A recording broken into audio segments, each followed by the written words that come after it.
Promesse biblique du jour. Commençons par une citation célèbre de Georges Clemenceau. Il n'y a qu'une façon d'échouer, c'est abandonner avant d'avoir réussi. L'échec n'est pas la fin, juste une étape sur le parcours.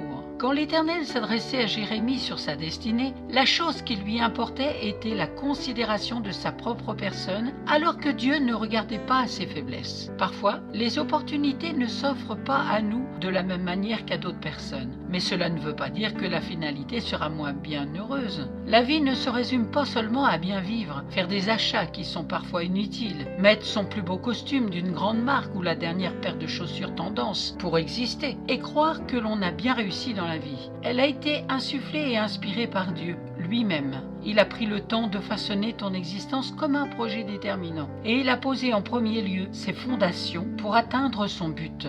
Lisons ensemble Éphésiens chapitre 1 versets 3 à 6. Béni soit Dieu, le Père de notre Seigneur Jésus-Christ, qui nous a bénis de toutes sortes de bénédictions spirituelles dans les lieux célestes en Christ. En lui, Dieu nous a élus avant la fondation du monde pour que nous soyons saints et irrépréhensibles devant lui. Nous ayons prédestinés dans son amour à être ses enfants d'adoption par Jésus-Christ selon le bon plaisir de sa volonté, à la louange de la gloire et de sa grâce qu'il nous a accordée en son bien-aimé. Amen. Dieu nous donne la vie, mais elle a ses revers qui ne dépendent pas de lui, mais de nos choix. Lorsque nous en venons à faire le point sur notre passé, nous avons plus tendance à constater les erreurs et ce que nous n'avons pas accompli plutôt que le chemin parcouru. Mais une chose qu'il ne faut pas omettre, c'est que nous avons affronté bien plus que nous le pensons. Nous avons expérimenté à chacun de nos pas ce verset dans le psaume 118, verset 17. « Je ne mourrai pas, je vivrai et je raconterai les œuvres de l'Éternel. » Et à travers cela, Dieu nous démontre que l'expérience est faite d'un peu d'échecs, beaucoup de motivation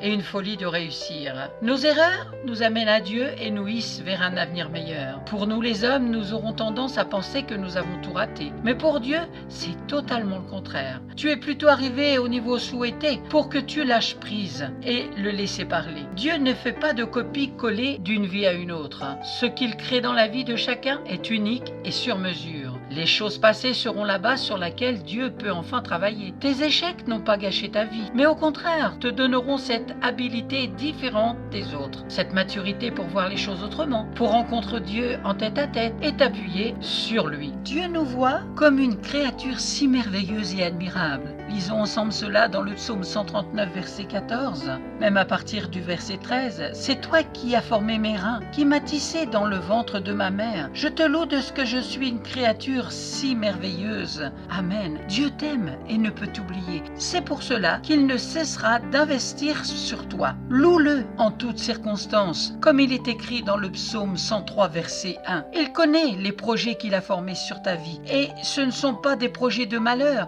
mais des projets de paix, afin de te donner un avenir et de l'espérance. Retrouvez ce verset dans Jérémie, chapitre 29, verset 11. Quelle belle promesse, n'est-ce pas? Merci d'avoir écouté Promesse biblique du jour. J'espère que la parole de Dieu vous a encouragé, fortifié et édifié. Si vous ne la possédez pas, n'hésitez pas à me contacter. Je vous laisse et je vous bénis dans le nom de Jésus. À très bientôt.